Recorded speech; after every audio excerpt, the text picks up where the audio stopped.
Bismillahirrahmanirrahim. Assalamualaikum warahmatullahi wabarakatuh.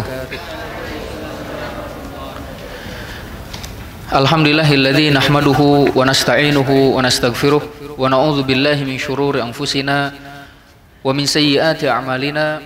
May yahdihillahu fala mudhillalah wa may yudlilhu fala hadiyalah. Asyhadu an la ilaha illallah wahdahu la syarikalah wa asyhadu anna Muhammadan abduhu wa rasuluhu la nabiyya wa la rasula ba'dah. Fa inna asdaqal hadits kitabullah wa khairul hadi hadi Muhammadin sallallahu alaihi wasallam wa syarrul umuri muhdatsatuha fa inna kulla muhdatsatin bid'ah wa kulla bid'atin dhalalah wa kulla dhalalatin finnar. Usikum wa nafsi bitaqwallah faqad fazal muttaqun. Usikum wa nafsi bitaqwallah fa inna khairaz zadi taqwa. Qala Allah Ta'ala, a'udzu billahi minasyaitonir rajim. Ya ayyuhalladzina amanu taqullaha haqqa tuqatih wa la tamutunna illa wa antum muslimun. Wa qala ya ayyuhan nasu taqu rabbakumul ladzi khalaqakum min nafsin wahidah wa khalaqa minha zawjaha wa batha minhuma rijalan katsiran wa nisaa'a wattaqullaha alladzi tasaaluna bihi wal arham innallaha kana 'alaikum raqiba. Wa qala ya ayyuhalladzina amanu taqullaha wa qulu qawlan sadida yuslih lakum a'malakum wa yaghfir lakum dhunubakum wa may yuti'illaha wa rasulahu faqad faza fawzan 'azima. Amma ba'd. Hadirin Bapak, Ibu-ibu, mahasiswa, mahasiswi yang dimuliakan Allah Subhanahu wa taala. Alhamdulillah kembali Allah Subhanahu wa taala memberi kesempatan kepada kita untuk menjalankan ibadah yang mulia, baik itu ibadah saum ataupun juga sholat subuh dengan berjamaah, dilanjut dengan menuntut ilmu, di mana kita selalu berdoa kepada Allah Subhanahu wa taala seperti yang diajarkan oleh Rasul sallallahu alaihi wasallam. Kita meminta adalah ilmu yang bermanfaat, kemudian rizki yang thayyib dan amalan yang diterima. Dari tiga hal yang kita minta tersebut, maka pondasi dasarnya adalah ilmu. Nah, siapa yang ingin mendapatkan harta yang baik, maka dia harus memiliki ilmu yang bermanfaat. Siapa yang amalannya ingin diterima, maka dia pun harus mencari ilmu yang bermanfaat, al-ilmu an-nafi'. Nah, dan para ulama panjang lebar menjelaskan apa itu al-ilmu an-nafi', ilmu yang bermanfaat. Ringkasnya, ilmu yang bermanfaat itu adalah qala Allah wa qala Rasul, firman Allah dan juga sabda Rasul sallallahu alaihi wasallam yang kemudian sesuai dengan pemahaman para ulama terdahulu yang soleh.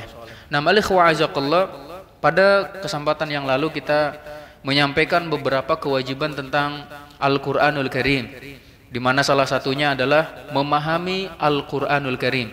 Ditambah juga nanti kewajiban seorang ulama adalah menafsirkan Al-Quranul Karim. Nah, secara ringkas tujuan daripada ilmu tafsir, ya, karena yang hadir di sini mayoritas mahasiswa, maka insya Allah kita akan menyampaikan mungkin ini adalah pelajaran-pelajaran di kelas. Nah, tidak seperti pengajian-pengajian umum, insya Allah. Tapi mudah-mudahan insya Allah bermanfaat. Ya, tujuan di antara ilmu tafsir, ya, yang pertama adalah agar kita mengetahui makna ayat Al-Quranul Karim. Sebagaimana makna daripada tafsir tersebut adalah al-kashfu wal bayan. Itu adalah menjelaskan ataupun menyingkap dan menjelaskan. Nah, sehingga tujuan salah satunya adalah menyingkap sebuah makna dari ayat yang dibawakan, kemudian menjelaskannya. Dan juga tujuan daripada ilmu tafsir adalah mengetahui maksud yang diinginkan dari sebuah ayat. Maka nanti antum mahasiswa jika terus mempelajari dan memperdalam ulumul Quran wa tafsir akan mendapatkan at-tafsir al-maqasidi contohnya, ataupun maqasidul Quran. Jadi ada maqasidul Quran, tujuan daripada Al-Quran, ada juga at-tafsir al-maqasidi. Nah, dan tujuan yang lainnya dari ilmu tafsir itu adalah istimbatul ahkam ya mengeluarkan hukum dan juga hikmahnya. Jadi hukum-hukum yang ada di dalam Al-Qur'anul Karim akan bisa dikeluarkan oleh seorang mufassir setelah mengetahui tafsirnya. Begitu juga hikmah yang terkandung dalam sebuah ayat. Seperti sudah saya singgung dalam pembahasan sebelumnya, bagaimana mungkin seseorang akan mengeluarkan istimbat baik makna, hukum ataupun juga hikmah yang terkandung dalam sebuah ayat jika belum mengetahui maknanya, mengetahui tafsirnya. Jadi tafsir itu lebih dulu daripada tadabbur, lebih dulu daripada istimbat. Nah, Bapak sekalian yang dimuliakan Allah Subhanahu wa taala, kita juga sudah tahu bahwasannya tafsir nanti ada dua macam ya, baik itu tafsir bil ma'thur ataupun tafsir bir ra'yi. Sebagian para ulama menjelaskan ya bahwa yang termasuk di dalam ataupun bagian-bagian dalam tafsir bil ma'thur itu, yang pertama adalah ketika seseorang menafsirkan Al-Qur'an dengan Al-Qur'an. Yang kedua, menafsirkan Al-Qur'an dengan sunnah. Yang ketiga, menafsirkan Al-Qur'an dengan perkataan sahabat. Yang keempat, menafsirkan Al-Qur'an dengan perkataan tabi'in. Nah, itu adalah di antara bagian tafsir bil ma'thur, dan pembahasan masalah ini pun cukup panjang. Kemudian ditambah lagi dengan nanti tafsir bir ra'yi, itu hal ini agar tidak mendorong seorang mufassir ataupun menjerumuskan seorang mufassir kepada kekeliruan. Sebagaimana kita tahu bahwasannya seluruh anak Adam itu pasti pernah terjerumus ke dalam kekeliruan dan kesalahan. Tidak lepas juga para ulama. Nah, maka fokus pembahasan kita pada pagi hari ini insyaallah beberapa contoh kekeliruan dalam tafsir, ataupun apa sih sebab-sebab kekeliruan dalam tafsir, dan juga bagaimana sikap kita ketika melihat ada seorang ulama yang keliru, tanda kutip itu karena sekali lagi tidak ada yang maksum kecuali Nabi Muhammad SAW. Kita memiliki dosa, kita memiliki kekeliruan dan kesalahan, begitu juga dengan para ulama. Nah, tapi tentu berbeda antara sikap kita ya saat melihat kesalahan sesama kita ataupun teman sebaya kita dengan saat melihat seorang alim, ulama besar keliru. Bagaimana sikap kita itu? Nah, kita akan melihat dulu Bapak sekalian yang dimuliakan Allah Subhanahu wa taala. Dikatakan oleh Imam Malik dan juga oleh Imam Mujahid, seorang Mujahid ini seorang tabi'in, murid daripada Ibnu Abbas radhiyallahu anhuma, dan juga Imam Malik ini adalah imam madhab ya, mereka berdua pernah menyatakan maknanya itu setiap orang perkataannya bisa diterima, bisa ditolak, kecuali Rasulullah Shallallahu Alaihi Wasallam. Nah, siapapun itu bisa diterima, bisa ditolak. Berarti ada patokan yang menjadi rambu-rambu diterima dan ditolaknya perkataan seseorang. Dan yang dimaksud dengan perkataan di sini termasuk ijtihad, Bapak sekalian ya, termasuk pendapat gitu. Nah, jika kita melihat ada kekeliruan dari seorang alim, maka minimal ada 6 hal yang harus kita lakukan. Itu Nah, jadi mahasiswa nanti harus tahu ini, dan saya yakin yang Wiyata Bakti pun pernah saya sampaikan hal ini. Jadi biar antum semuanya mendapatkan juga. Yang pertama, kewajiban kita terhadap kekeliruan seorang alim adalah kita harus tasabbut terlebih dahulu ya. Jadi kita harus memastikan terlebih dahulu benar nggak kesalahan ini berasal dari seorang alim. Nah, terlebih ini di masa entertain katanya ya. Terkadang kekeliruan yang dilakukan oleh orang lain kemudian dianggap berasal dari seorang alim besar. Nah, jadi yang pertama harus diteliti dulu, dipastikan dulu benar nggak kekeliruan ini, kesalahan ini, pendapat ini berasal dari alim fulan. Yang pertama. Kalau sudah benar, sudah nyata bahwa ini adalah berasal dari si fulan, maka yang kedua harus kita lakukan juga adalah meneliti dan memastikan benar nggak pendapat tersebut termasuk kesalahan. Karena tidak sedikit orang mengira pendapat seorang ulama itu salah, tapi ternyata yang salah adalah yang menilai dirinya salah. Kita ini kan seorang thalibul ilmi, ya, seorang mahasiswa, anak kecil lah gitu bahasanya itu, sedangkan mereka ilmunya sudah melaut, bahkan mungkin melangit gitu, ilmunya sudah banyak. Mereka mengeluarkan ijtihad dari Al-Quran, dari Sunnah, sedangkan kita belum tahu apa-apa itu. Maka yang menilai ini sebuah kesalahan adalah ulama lagi. Jangan sampai seorang ulama besar mengeluarkan pendapat yang mengatakan salah adalah anak SD. Ini yang kedua, kita harus bertanya lagi, benar nggak itu adalah keliru? Sekali lagi dalam hal ini ya, harus kita pastikan apakah benar ini sebuah kesalahan. Dalam masalah ulumul Quran ataupun dalam rasmul mushaf saja, ada orang yang tidak tahu, dia mendapatkan sebuah mushaf, kemudian dibaca.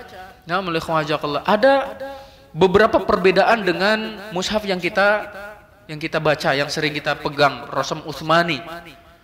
Setelah dibaca, dia menyatakan ini mushaf salah. Ini pasti diniatkan untuk menyesatkan kaum muslimin, contohnya gitu. Kemudian juga buktinya bacaannya salah, harokatnya keliru katanya ini. Akhirnya dia membawa ke bagian yang bersangkutan, Lajnah Pentashih Al-Quran, ya, yang kemarin disinggung itu di bait Quran, ya, di Taman Mini. Dia marah-marah, ini mushaf salah, mushaf keliru. Nah, jangan sampai terbit lagi ataupun diedarkan di Indonesia. Intinya marah seperti itu. Kemudian diambil dan dibaca. Ingat seorang thalibul ilmi, salah satu ya yang harus dibaca ketika melihat mushaf itu muqaddimahnya.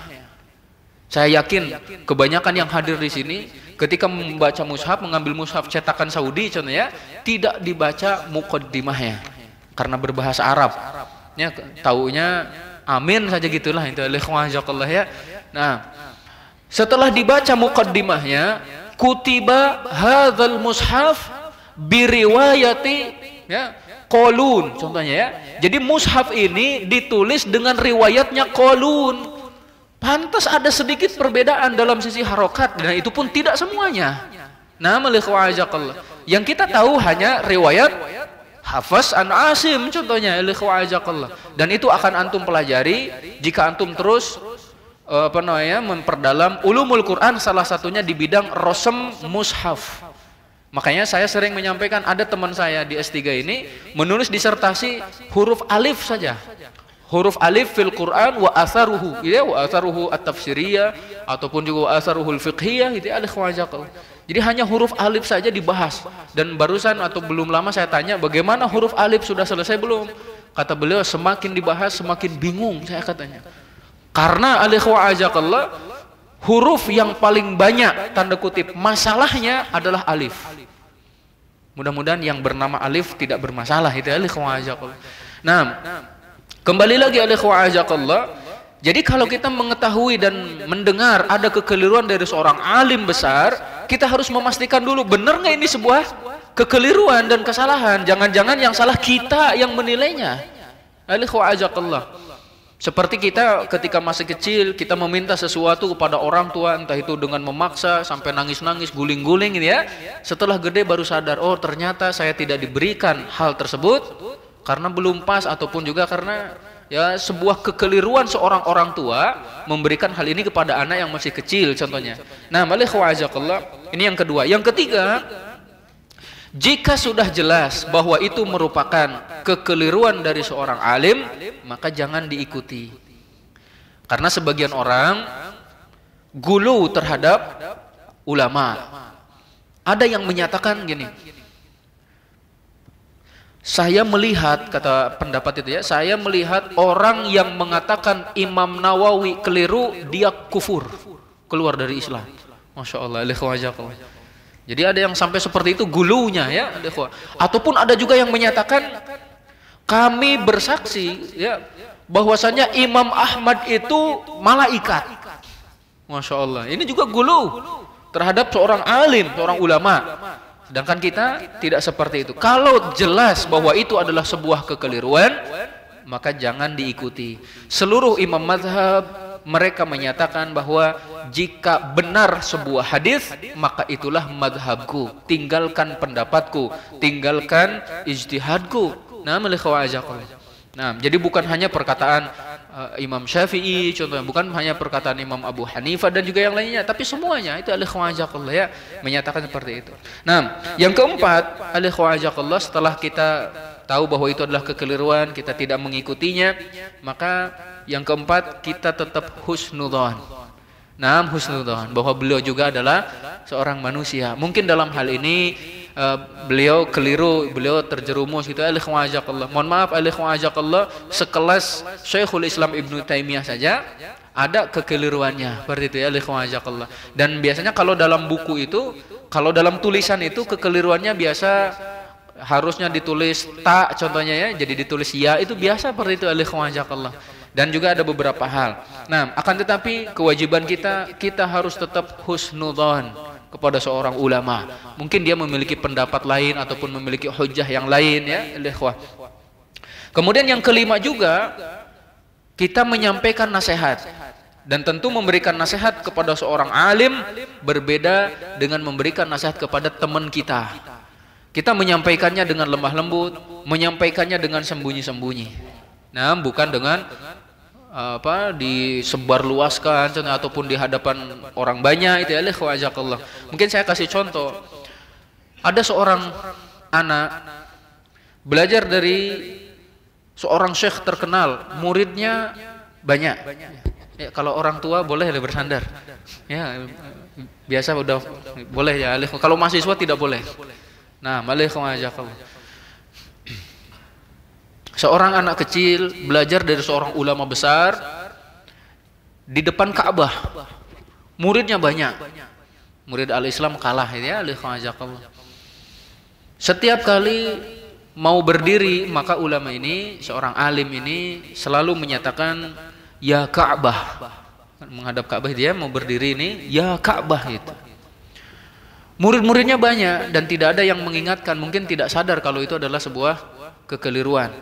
Anak kecil ini sadar bahwa menyatakan ya Ka'bah seakan-akan berdoa kepada Ka'bah. Berarti menganggap Ka'bah itu adalah sesembahan.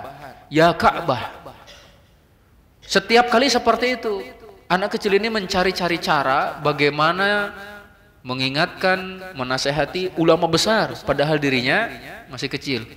Akhirnya dia datang kepada ulama ini, pada alim ini, antara waktu sholat ya, ikhwajakallah, datang waktu adzan, kemudian dia bilang, ya Syekh, izin saya mau setoran Al-Quranul Karim kepada Syekh. Kira-kira Syekh kapan memberi waktu pada saya? Kata Syekhnya tersebut, oh iya silahkan datang kepada saya antara adzan dan qomat. Akhirnya beliau datang, adzan selesai, beliau datang, kemudian setoran, dan yang disetorkan adalah juz amma, ikhwajakallah. Sampai kepada surat Quraisy, beliau menyatakan, A'udzubillahi minasyaitonirrajim, Bismillahirrahmanirrahim, li'ilafi Quraisy, ilafihim rihlatash syita'i was-shaif, falya'budu hadzal bait. Kata syekhnya, salah. Ulangi, kata syekhnya, akhirnya diulangi, li'ilafi Quraisy, ilafihim rihlatash syita'i was-shaif, falya'budu hadzal bait. Salah, kata syekhnya, ulangi lagi. Li'ilafi Quraisy ilafihim rihlatash syita'i was-shaif falya'budu hadzal bait. Tegur lagi, sudah 3 kali Anda keliru. Yang benar itu falya'budu rabb hadzal bait. Kata anak kecil ini, ya Syekh, saya mempelajari ini dari Syekh. Syekhnya marah, dari kapan kamu ya mempelajari hal ini dari saya? Saya tidak pernah mengajarkan hal yang seperti ini. Hanya dikatanya, Syekhuna, bukankah setiap kali engkau akan berdiri selesai pengajian selalu menyatakan ya Ka'bah? Bukankah itu berdoa kepada Ka'bah? Ya Ka'bah, gitu ya. Akhirnya Syekhnya merenung, kemudian beristighfar, astagfirullahaladzim, ini adalah sebuah kekeliruan saya. Nah, jadi dinasihatinya dengan lembut dan juga bukan di hadapan orang banyak. Akhirnya kata anak kecil itu, ya Syekh, nggak cukup istighfar. Kata anak kecil itu ya, nggak cukup istighfar. Loh kenapa emang? Engkau adalah seorang ulama, murid Anda banyak, yang mendengar ucapan Anda pun banyak, yang menyaksikan kejadian itu pun banyak. Engkau harus kumpulkan semua, jelaskan kekeliruannya. Akhirnya ketika datang waktu pelajaran dikumpulkan lagi. Alhamdulillah ya, terus amma ba'du. Ini masyaallah ikhwajakallah, saya jadi ingat Syekh Aid Al-Qarni nulis buku judulnya Amma Ba'du. Nanti antum baca ya, masyaallah. Amma Ba'du jadi buku gitu, masyaallah. Nah, setelah Amma Ba'du, maka Syekh ini menyatakan pada kesempatan kali ini saya ingin mengutarakan kekeliruan saya selama ini, yaitu selalu mengucapkan ya Ka'bah ketika akan berdiri dari majelis ini, dan itu adalah kekeliruan. Yang mengingatkan saya akan kekeliruan ini adalah anak kecil ini. Jazakallahu khairan, kata beliau. Masya Allah, seorang ulama tapi menerima nasihat dari muridnya, dan seorang murid memberi nasihat itu dengan lemah lembut. Masya Allah, al-ikhwah. Dan ada yang menyatakan anak kecil ini ketika dewasa jadi ulama. Masya Allah, al-ikhwah. Ada yang menyatakan anak kecil ini adalah Syekh Muhammad Ibn Abdul Wahhab. Masya Allah, wallah alam bisawab. Ada juga mungkin di antara antum sudah sering mendengarnya bahwa Hasan dan Husain ketika melihat seorang kakek, saya yakin ya kakek ini udah tua, namanya juga kakek ya. Nah, ketika wudhu, ya ketika wudhunya berantakan, mungkin belakangnya nggak kena ya, seperti ada orang lah di bawah, nggak tahu siapa itu ya di bawah. Kalau wudhu belakangnya kok nggak kena, itu harus diingatkan dan diajari. Melihat hal tersebut, Hasan Husain ingin menasehati kakek ini, tapi gimana caranya? Kita kan masih kecil, iya kita masih kecil. Gimana caranya? Udahlah kita lomba wudhu, jurinya kakek ini. Nah, udah setuju? Kayak kami mau berlomba wudhu nih. Kakek mau nggak jadi juri? Siapa di antara kami yang paling baik wudhunya? Siap, kata kakek tersebut. Ya, saya akan jadi juri. Silakan. Yang pertama maju Hasan. Hasan maju, kemudian berwudu, mirip dengan wudunya Rasulullah Sallallahu Alaihi Wasallam. Sempurna. Selesai berwudu, sekarang Husain. Husain maju, berwudu, sama persis. Si kakek nangis. Kayak kenapa menangis? Kalian benar, yang salah saya, katanya itu. Jadi jadi langsung terkena nasihat. Ya, tidak secara langsung dia sudah mengajari si kakek tersebut bagaimana cara berwudunya. Maka nanti kita ingin itu mahasiswa kumpul semuanya, ajarin wudunya yang benar, nggak sembarangan, apalagi sudah komat ya, buru-buru wudunya asal kena air itu ya. Nah, itu keliru itu. Kata Imam Syafi'i, kalau antum benar wudunya, insya Allah nggak perlu yang namanya pelembut kulit itu. Wanita-wanita apalagi laki-laki itu ya, insya Allah lembut. Nah, kita lanjut ya, jadi kita menyampaikan nasihat kepada alim tersebut dengan lemah lembut, dengan sembunyi-sembunyi ya, dengan kalimat yang juga tentu kalimat yang baik.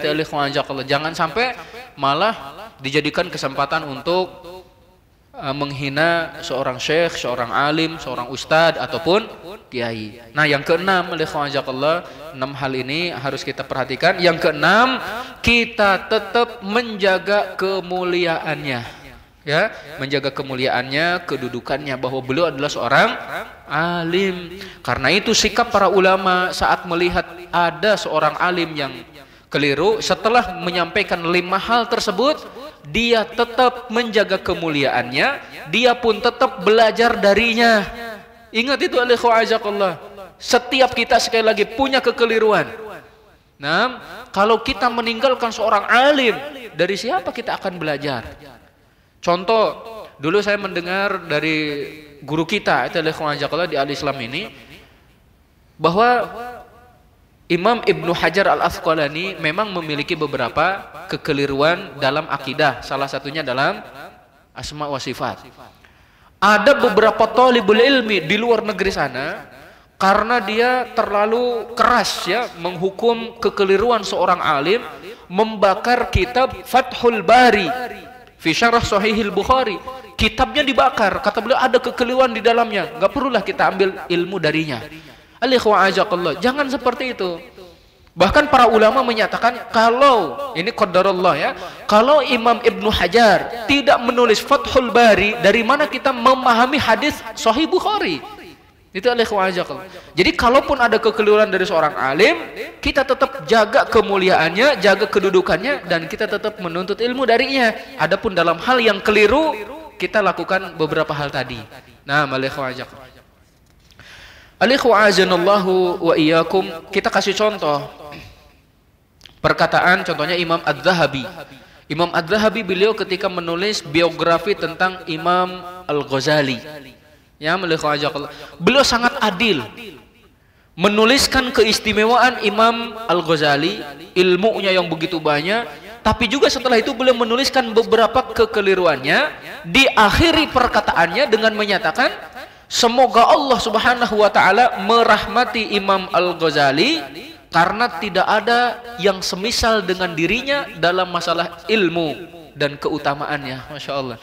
Jadi kalaupun disebutkan ada beberapa kekeliruan, tapi dia tetap memujinya, mendoakan kebaikan untuknya, itu ya, dan juga beliau menyatakan, dari sinilah kita tahu bahwa tidak ada yang maksum kecuali Rasulullah Sallallahu Alaihi Wasallam.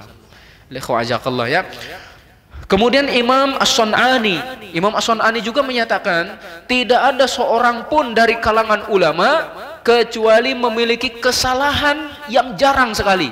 Ya, kesalahan pasti ada kesalahannya, dan kesalahan tersebut wajib bagi kita untuk ditutup, katanya, karena keutamaan, keistimewaan mereka lebih banyak daripada kesalahannya. Mungkin di antara antum juga ada yang pernah menyatakan, seorang ulama berkata, kalau saya memiliki 99 keutamaan, 99 perkataan perbuatannya benar, sedangkan satu saja keliru, maka manusia biasanya menilai dengan satu hal tadi itu yang salah, melupakan 99-nya. Nah, ini juga kalau kita tarik ke dalam kehidupan rumah tangga, ini yang sudah berumah tangga, mahasiswa belajar dari sekarang. Jika seorang suami melihat kekeliruan istri, jangan dilihat kekeliruannya saja, kebaikannya banyak. Seorang istri melihat kekeliruan suami, jangan hanya dilihat kekeliruannya. Wala tansawul fadla bainakum, ya. Janganlah kalian melupakan keutamaan di antara kalian itu. Mungkin hari ini salah karena masakannya kurang asin, tapi ingat itu bajunya sudah disetrika, ya, rumahnya rapi, dan sebagainya, anaknya sudah diurus dan sebagainya. Jadi jangan hanya melihat kesalahannya. Bagaimana dengan seorang ulama itu Nah, kata Syekhul Islam Imam Abdullah ibn al-Mubarak, ya, beliau juga menyatakan berapa banyak seorang alim, ya, berapa banyak alim ataupun ulama yang memiliki jasa di dalam menyebarkan Islam, kemudian mendidik generasi-generasinya itu yang ternyata mereka pun memiliki ketergelinciran. Nah, kita tidak mengikuti ketergelincirannya, tapi kita tetap menghormatinya, mengambil ilmu darinya. Masya Allah. Jadi kita harus insaf, ya, kita harus adil terhadap hal ini. Nah, Bapak sekalian dan hadirin yang dimuliakan oleh Allah Subhanahu wa taala, yang sangat-sangat kita khawatirkan saat ini seperti itu. Ada seorang alim yang keliru, yang kemudian ada orang-orang munafik yang berusaha mencari-cari kesalahan seorang ulama, dibesar-besarkan, disebarkan baik itu di Facebook, ya, di Twitter, di YouTube gitu, ya, dan juga yang lainnya. Hati-hati dengan hal yang seperti itu. Nah, Bapak sekalian yang dimuliakan Allah Subhanahu wa taala, sekarang kita lanjut. Adakah ataupun apakah sebab-sebab kekeliruan dalam tafsir Al-Qur'anul Karim? Dan di sini banyak sekali, ada 2 jilid, ya, disebutkan di sini. Saya sudah menyampaikannya kepada angkatan sebelumnya, yaitu, ya, yang Wibata Bakti itu. Nah, gitu, ya, di antara sebab kekeliruan di dalam tafsir ada 4, tapi satu poin itu nanti memiliki beberapa cabang lagi, ya. Poin pertama kekeliruan ataupun penyebab kekeliruan dalam tafsir adalah ketika seseorang berpaling dari sumber tafsir yang asli. Berpaling dari dasar-dasar penafsiran yang murni, yang sahih. Kalau tadi kita katakan dalam menafsirkan itu kan Al-Quran dengan Quran, Al-Quran dengan Sunnah, Al-Quran dengan perkataan sahabat, Al-Quran dengan perkataan tabi'in, Al-Quran dengan bahasa Arab gitu ya. Tapi di sini jika seseorang mulai berpaling dari dasar tadi, dari sumber tadi, biasanya menghantarkan seseorang kepada kekeliruan. Nah, poin yang pertama itu alikhwa'azakumullah, dari berpaling dari sumber tafsir yang sahih adalah ketika seorang mufassir mengeluarkan ijtihad padahal sudah ada nas yang menjelaskan. Padahal kata para ulama ahli fikih kan tidak ada ijtihad ketika ada nas yang jelas, ya, la ijtihad fi wujudin nas. Jadi tidak ada ijtihad ketika nas itu sudah ada yang menjelaskan. Nah, kita lihat beberapa contoh ya, kita langsung ke contoh saja. Sebagian dari mereka mengeluarkan pendapat padahal ada nas yang menjelaskan. Itu adalah tentang firman Allah Subhanahu wa taala, lilladzina ahsanul husna wa ziyadah.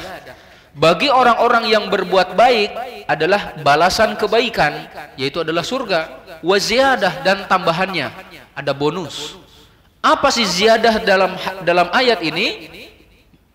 Ziyadah dalam ayat ini maknanya adalah melihat Allah Subhanahu wa taala, seperti yang diriwayatkan dari Suhaib Ar-Rumi radhiyallahu taala anhu dari Rasul sallallahu alaihi wasallam. Beliau bersabda, ketika penghuni surga masuk ke dalam surga, maka Allah Subhanahu wa taala berfirman, apakah kalian ingin mendapatkan sesuatu yang aku tambahkan kepada kalian ya dari nikmat-nikmat ini? Kata penghuni surga, bukankah engkau ya Allah telah memutihkan wajah kami? Bukankah engkau telah memasukkan kami ke dalam surga, menyelamatkan kami dari neraka? Maka Allah Subhanahu wa taala menyingkap tabir yang menutup wajahnya, dan mereka tidak pernah diberikan nikmat yang lebih baik daripada melihat wajah Allah Subhanahu wa taala.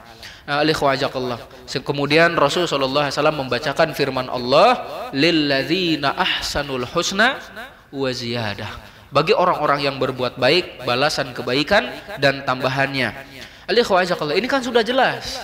Sebuah ayat ditafsirkan dengan hadis, ada nas, tapi ternyata ada sebagian kelompok yang masih mengeluarkan pendapat tentang hal ini, yaitu adalah kelompok Mu'tazilah.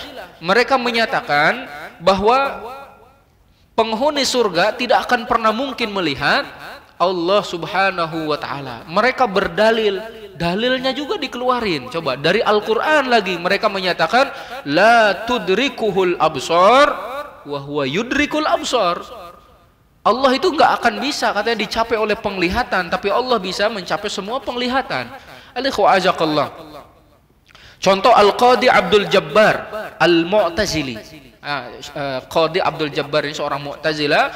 Beliau menyatakan bahwa yang dimaksud dari ayat ini bukan melihat Allah Subhanahu wa taala, kata beliau, tapi tambahan keutamaan, tambahan pahala. Wa ziyadah di sini tambahan keutamaan dan tambahan pahala, katanya. Bahkan Imam Az-Zamakhsyari, walaupun beliau memiliki kekeliruan dalam akidah, tapi kalau antum mau belajar bahasa, silahkan ambil dari tafsir Az-Zamakhsyari. Tapi kalau dalam akidah, beliau keliru. Nah, beliau berakidah Mu'tazilah. Beliau menyatakan bahwa hadis yang menyatakan tentang melihat wajah Allah itu bukan marfu, tapi marku', katanya gitu, dengan qaf. Jadi hadisnya itu bolong, hadisnya itu enggak benar. Makanya kalau antum perdalam sekte Mu'tazilah, akan antum dapatkan salah satu kebiasaannya, tapi tidak semua sekte Mu'tazilah. Salah satunya adalah mereka tidak menerima hadis Nabi. Atau bahkan mereka ada di antara mereka yang sangat ekstrim itu mengolok-olok hadis Nabi. Dan Mu'tazilah ada 22 kelompok ya. Mu'tazilah terbagi menjadi 22 kelompok. Nah itu silahkan antum perdalam lagi dalam masalah akidah itu alikhwan ajakan. Jadi untuk memperdalam sekte dan golongan saja nggak cukup 2 tahun itu alikhwan ajakallah. Lalu bagaimana kalau memperdalam nanti ditambah dengan tafsirnya, ditambah dengan fikihnya. Jangan sampai nanti mahasiswa al-Islam lulus dari al-Islam mengaku imam mazhab. Masya Allah ya. Alikhwan belum tahu apa-apa itu alikhwan. Nah, bahkan saya pernah menyampaikan juga kepada antum mahasiswa, saya bertanya langsung kepada Profesor Dr. Ali Luqom yang dari Mesir itu ya, profesor, beliau bisa sekitar 5 bahasa karena beliau spesialis dalam bahasa itu alikhwan. Pak Haji Ismar tuh kenal, masya Allah, suka main bola ya dengan syekh tersebut. Nah, alikhwan. Saya bertanya ya syekh, bagaimana ataupun berapa lama untuk mempelajari intonasi baca Quran, intonasinya saja. Ini berita, ini pertanyaan, ya alikhwajakallah. Itu kan harus dibedakan cara membacanya. Kata saya, berapa lama ya Syekh kita ingin belajar intonasinya tersebut? Kata beliau, insya Allah cukup kalau sungguh-sungguh 1 tahun. Jadi cara membedakan mana berita, mana pertanyaan diungkapkan dengan bahasa itu ya, untuk mempelajarinya 1 tahun ya, maksudnya dengan intonasinya saja, cara bacanya. Masya Allah, alikhwajakallah. Jadi belajar Al-Quran tidak cukup 2 tahun, seterusnya ya.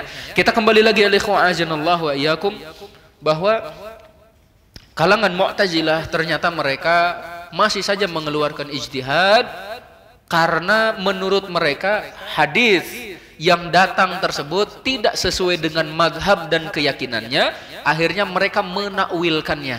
Jadi ada beberapa cara nih sekte-sekte keliru itu dalam menolak sebuah hadis. Yang pertama, jika ataupun secara umum gini, sikap mereka terhadap nas gitu ya. Yang pertama, jika sesuai dengan keyakinan dan hawa nafsunya diterima. Jika tidak, maka yang pertama mereka akan tetap membawakan nas tersebut tapi dirubah takwilannya. Tetap membawakan ayat, tetap membawakan hadis, tapi takwilnya yang dirubah. Nah, atau yang kedua, mereka membuang jauh-jauh, seakan-akan nggak tahu. Itu ciri sekte yang menyimpang. Bisa jadi tahu, tapi nggak sesuai dengan hawa nafsunya, nggak dibawakan. Nah, selanjutnya juga berkenaan dengan firman Allah Subhanahu wa taala, allazina amanu wa lam yalbisu imanahum bidzulmin ulaika lahumul amnu wa hum muhtadun. Orang-orang yang beriman tidak mencampur adukan keimanan dengan kezaliman, bagi mereka adalah hidayah, keamanan, dan mereka akan mendapatkan hidayah. Yang dimaksud dengan zalim dalam ayat ini apa? Ibnu Syahrul Ramadhana alladzi unzila fil Qur'an. Antum tidur? Masya Allah. Apa makna daripada zalim dalam ayat ini? Ayo Ibnu Syahrul, ayo. Udah sampai mana tadi? Udah sampai Karawang? Purwakarta. Oh, Masya Allah, udah sampai Purwakarta. Nah, apa makna dari zalim dalam ayat ini? Syirik. Dalam ayat ini kan syirik ya, karena Rasulullah SAW menjelaskan ketika para sahabat bertanya, ya Rasulullah, siapa di antara kami yang tidak pernah melakukan kezaliman? Kata Rasulullah SAW, bukan hal tersebut, ya, bukan seperti yang kalian bayangkan, tapi yang dimaksud adalah syirik. Bukankah kalian pernah mendengar perkataan seorang hamba yang soleh, ya bunayya la tusyrik billah inna syirka la dzulmun azim. Jadi syirik, ayat ini udah jelas, ada nasnya. Al-Quran ditafsirkan dengan Al-Quran, dan yang menafsirkan Rasulullah SAW. Ini mumpung saya ingat, saya sampaikan lagi alikhwajakallah.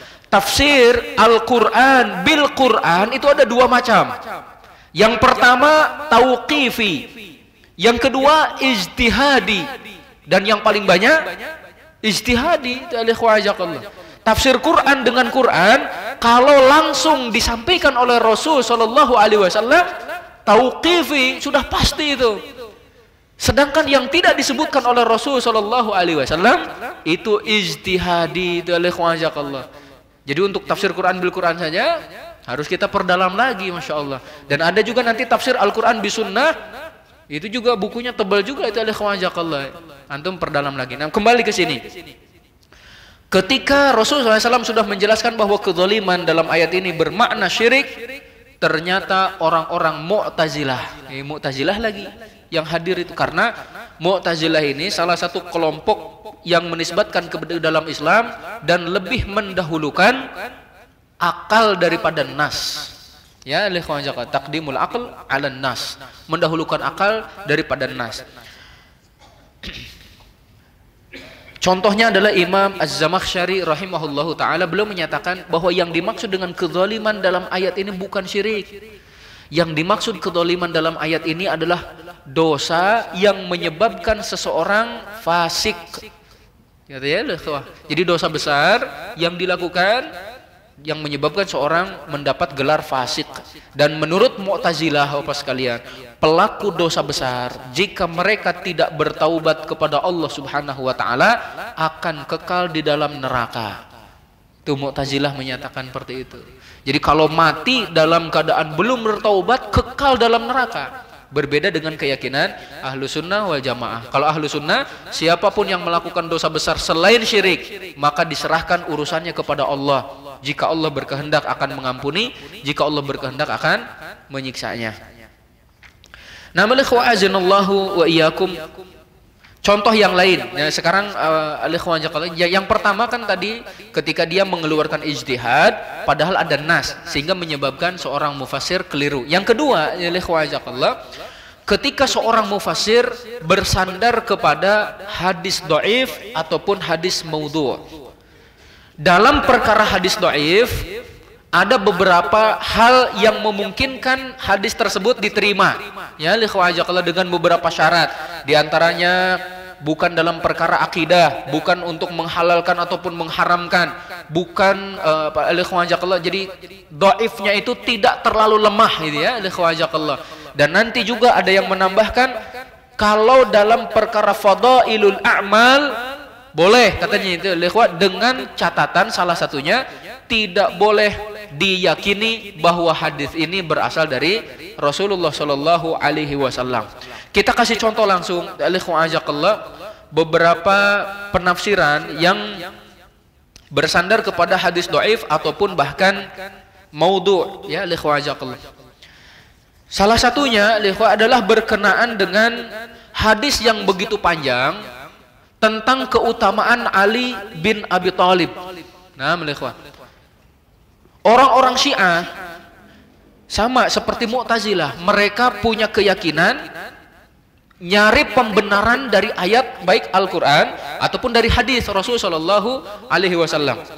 Orang-orang Syiah kan meyakini bahwa imam mereka adalah Ali bin Abi Thalib dan beliau adalah maksum, kata gitu ya. Ketika membaca firman Allah Subhanahu wa taala, innama waliyukumullahu wa rasuluhu walladzina amanu alladzina yuqimunas shalah wa yu'tunaz zakah. Lanjutkan, wa hum raki'un. Jadi wali kalian itu Allah, Rasul, orang-orang beriman yang mendirikan salat, menunaikan zakat, dan mereka senantiasa ruku. Kata orang-orang Syiah, ayat ini ditujukan kepada Ali bin Abi Thalib karena beliau bersedekah dalam keadaan ruku. Kata orang-orang Syiah seperti itu. Jadi sedang ruku, sedang sholat, tiba-tiba datang seorang pengemis meminta-minta. Ali bin Abi Thalib, kata mereka, menggunakan cincin ataupun ya di sini ya menggunakan cincin, dilepas cincinnya, disedekahkan kepada pengemis lagi ruku. Coba itu maka yang wali kita kata orang Syiah adalah Ali bin Abi Thalib. Insyaallah itu hadisnya palsu Bapak sekalian. Termasuk hadis palsu yang terkadang dibawakan oleh sebagian ulama tafsir adalah tentang keutamaan seluruh surat dalam Al-Qur'anul Karim. 114 surat dalam Al-Quran dibawakan keistimewaannya masing-masing. Surat Al-Fatihah Ada keutamaannya ya. Surat Al-Baqarah yang jelas sahih hanya beberapa surat saja. Tapi kalau disebutkan seluruhnya dari awal sampai akhir, maka kata para ulama, mereka sepakat hadisnya sudah bisa dipastikan maudhu', palsu. Nah, hadis palsu. Ini saya pernah bertanya kepada mahasiswa. Ini kan hadis palsu. Kenapa dikatakan hadis? Bukankah itu palsu? Palsu bukan? Palsu. Kenapa dikatakan hadis? Jawabannya gimana? Itu alaikumsalam. Ini hadis.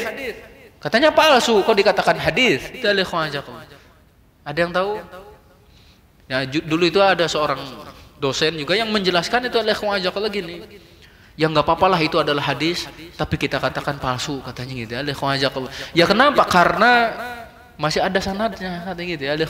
Masih menyebutkan sanadnya itu, jadi tetap yaudah ini dikatakan hadis bagi mereka yang meyakininya, tapi kita katakan palsu. Maka nanti juga dibahas dalam ilmu fikih, contohnya itu termasuk dalam hadis dhaif ya.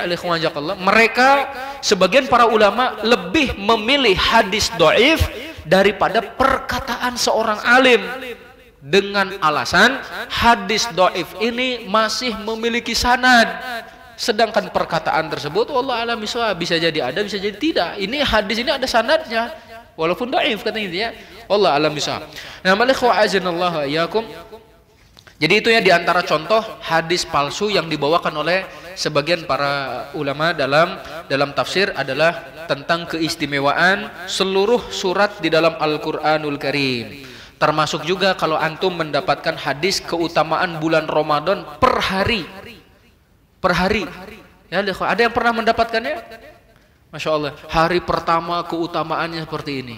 Hari kedua seperti ini. Hari ketiga sampai hari yang ke-30. Nah, itu dikhawatirkan kalau hal tersebut disampaikan kepada orang awam, mereka milih-milih. Saya mau hari ke-12 aja deh, ya, ataupun hari ke-27 aja, ya, yang lainnya enggak. Itu kan khawatir seperti itu. Makanya hadisnya palsu.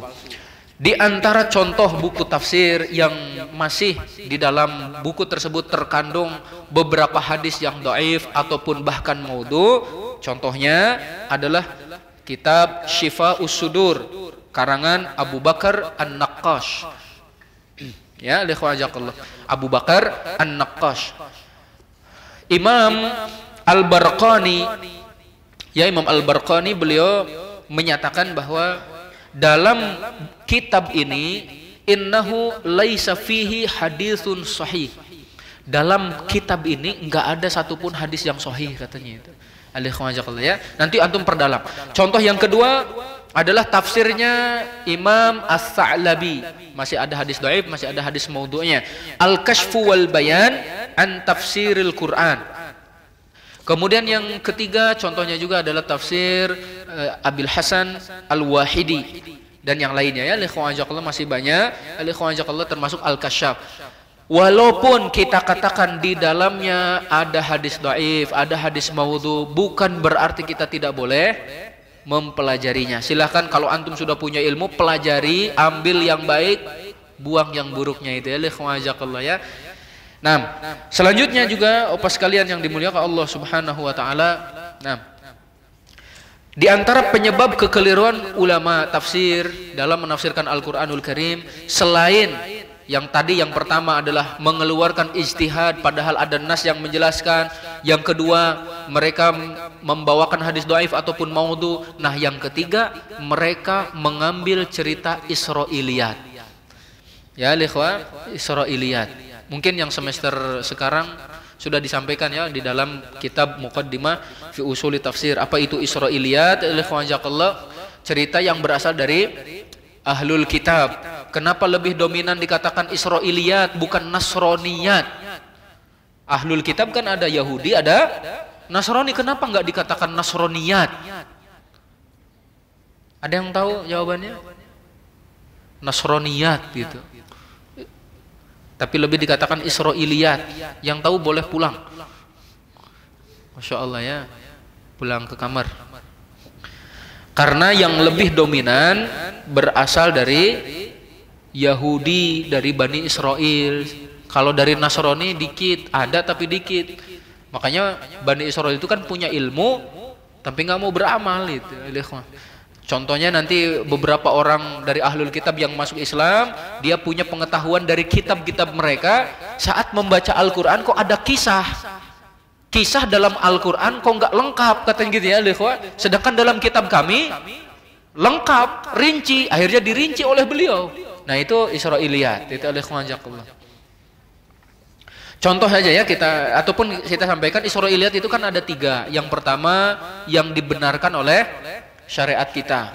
Kalau yang dibenarkan berarti pasti benar.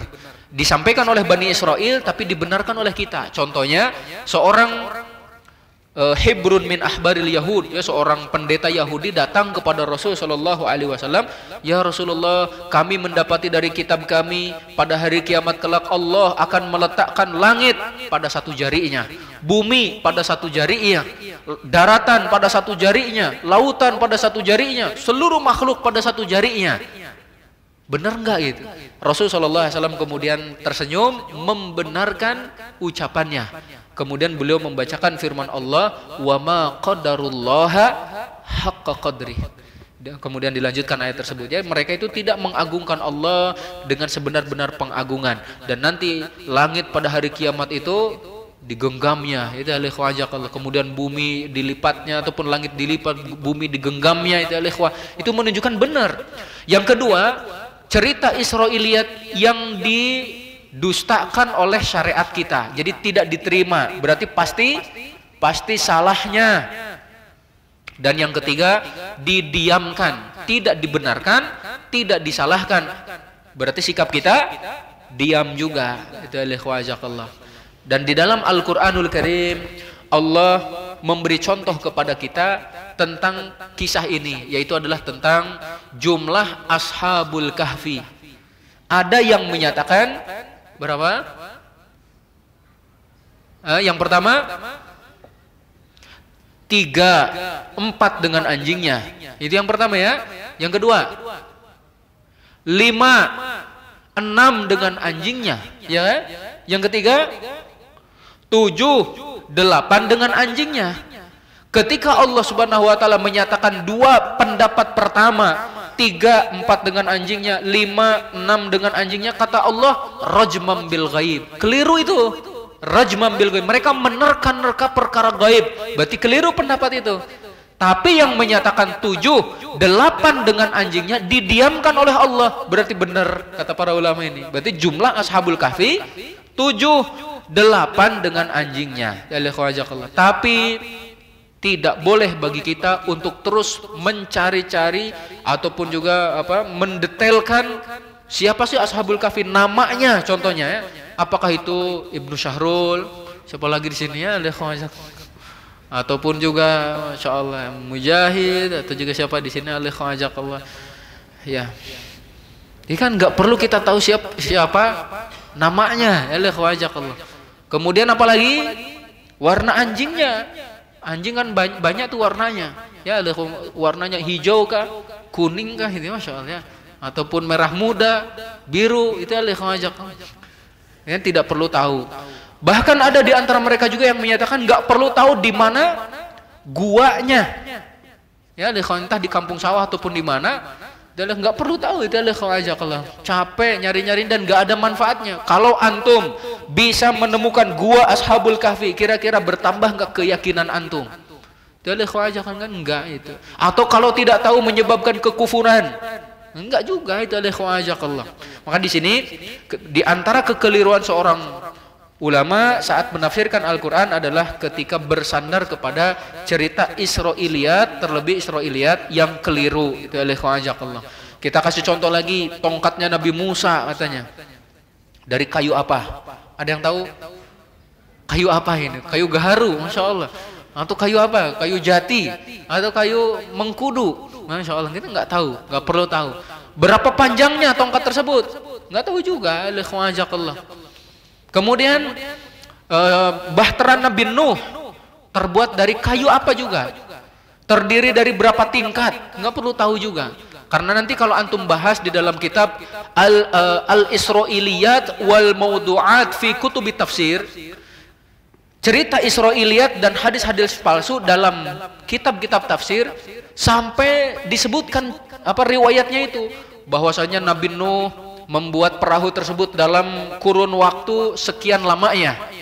Jadi Nabi Nuh katanya menancapkan sebuah pohon, tiba-tiba langsung tumbuh besar, kemudian ditebang, dijadikan bahtera, kemudian bahteranya tersebut panjangnya sekian meter, lebarnya sekian meter, tingginya sekian meter, kemudian terdiri dari beberapa tingkat. Itu Israiliyat banget itu, alikhwajakallah. Nah, kita nggak perlu mengetahui dan tidak perlu bertanya sampai sedetail itu alikhwajakallah. Yang penting naik perahu itu aja, itu alikhwajakallah. Karena dalam Al-Quran kan disebutkan ya, alikhwajakallah, bahwa Nabi Nuh membuat perahu, wa yasna'ul fulk. Itu alikhwajakallah, wa kullama marra alaihi mala'u min qaumihi sakhiru min. Jadi beliau membuat perahu saja disebutnya itu. Ketika membuat dicela oleh pengikut-pengikutnya itu, tidak perlu tahu berapa lamanya. Kemudian hudhud. Nah, alikhwajakallah, burung hudhud ada yang menyatakan masih ada sampai saat ini alikhwajakallah. Tapi hudhud pada zaman Nabi Sulaiman itu warnanya yang seperti apa? Contohnya itu alikhwajakallah, gedenya seperti apa? Kemudian juga alikhwajakallah, anak yang dibunuh oleh Nabi Khidir, namanya siapa? Otong kah? Ya alikhwajakallah, Ujang kah? Agus kah? Itu alikhwajakallah. Nggak perlu tahu itu alikhwajakallah ya. Iya. Itu anak yang dibunuh oleh Nabi Khidir yang pada waktu itu ada. Kemudian memang tidak disebutkan juga cara membunuhnya, cara ya membunuh anak tersebut itu alikhwajakallah ya. Wallahu alam bishawab. Jadi banyak sekali cerita-cerita Israiliyat alikhwajakallah yang masih terkadang disampaikan oleh beberapa ulama tafsir. Terlebih juga dalam kisah Nabi Yusuf alaihi salam. Masya Allah, dalam kisah Nabi Yusuf ini banyak sekali Israiliyat, sehingga banyak karya ilmiah juga mengangkat surat Yusuf.